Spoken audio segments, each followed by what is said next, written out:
Bonjour, je m'appelle Jean-Paul Boudreau, je suis architecte.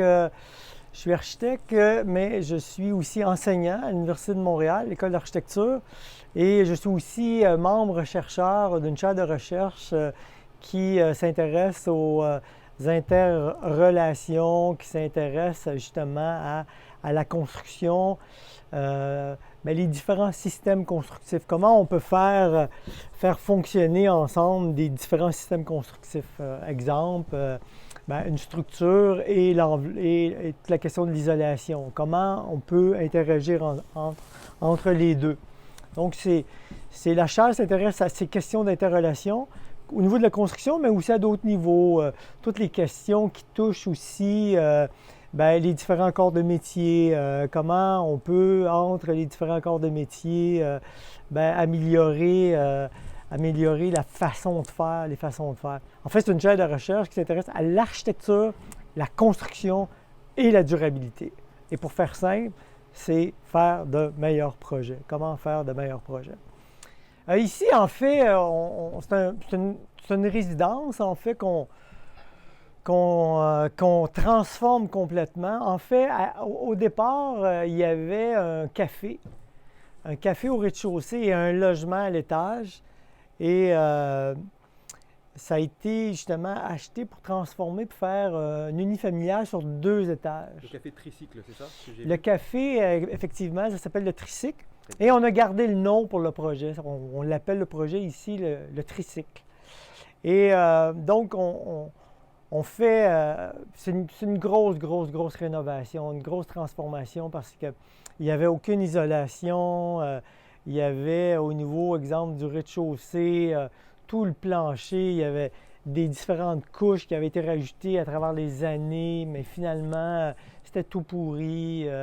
Bref, une grosse rénovation, mais on a décidé de la mettre, profiter de l'occasion pour tester une nouvelle façon de faire les murs. En fait, les murs ici, c'est des murs qu'on appelle des murs perspirants.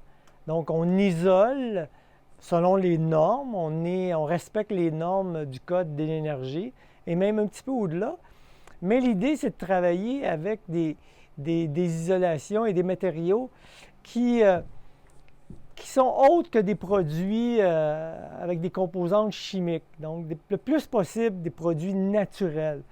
Et ici, ce qui est intéressant avec l'isolation, c'est de l'isolation de chanvre. Et on a, au lieu d'appeler un pare-vapeur, on appelle ça un frein vapeur, parce que le frein vapeur nous permet permet à l'isolant de chambre de stocker, si on veut, l'humidité, le surplus de l'humidité de la pièce. Bon, jusqu'à l'ordre de 20 on va avoir moins de difficulté à chauffer et la même chose pour la climatisation.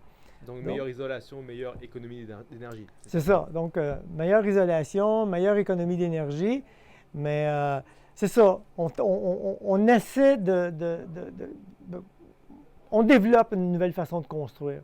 Donc, jusqu'à présent, tout fonctionne bien parce que là, comme vous pouvez voir, on a mis l'isolation, la laine de chanvre, on a mis le frein vapeur qu'on protège avec une fibre de bois. Donc, ce que vous voyez en brun, c'est la fibre de bois. Et ensuite, les fourrures métalliques. Et c'est à l'intérieur des fourrures métalliques qu'on va passer toute l'électricité et, exemple, la plomberie, s'il y a de la plomberie à poser. Donc, on n'endommage aucunement le frein vapeur. L'idée, c'est ça, c'est de ne pas fragiliser l'isolation et le frein vapeur pour assurer une performance là, maximum. Donc, jusqu'à présent, ça va bien, on est en chantier. La partie de l'étage est relativement complète au niveau de l'isolation. Mais par contre, le rez-de-chaussée, il n'est pas fait du tout. Et on chauffe à peine.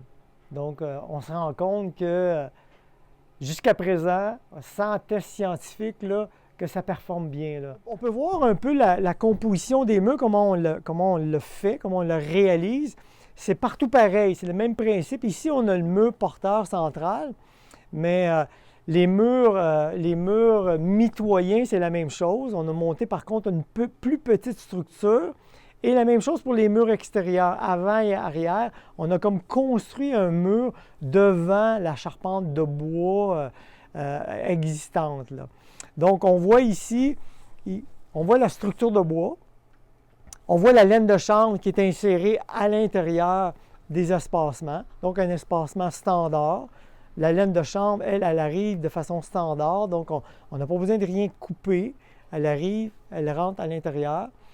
On voit après ça le frein vapeur qui, lui, vient recouvrir la charpente de bois et la laine de chanvre. Et on voit une autre étape ici, on voit la fibre de bois qui vient recouvrir le frein vapeur, la membrane.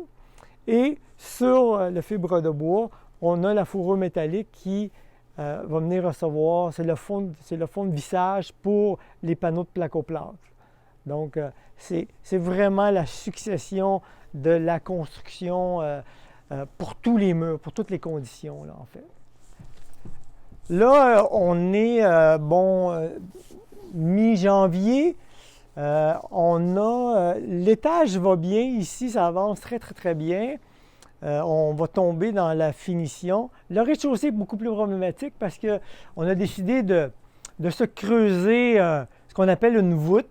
En fait, c'est un caveau, le caveau traditionnel, et c'est ça qui nous prend du temps. Donc là, l'étage est terminé, presque terminé. On va descendre au rez-de-chaussée pour faire justement cette isolation-là, cette étanchéité-là. Et après ça, une fois que les deux étages vont être complétés, là, on va tomber dans les travaux de finition, donc gypse. Il y a les électriciens et les plombiers qui vont rentrer d'ici 2 jours. Donc, c'est un chantier qui devrait être terminé au début mars à peu près, là. Donc, jusqu'à date, on a pas mal réglé tous nos problèmes, donc tout devrait bien aller, là. Donc on se voit début mars, Jean-Paul. On se voit début mars, ça va me faire plaisir. Merci beaucoup. Au revoir.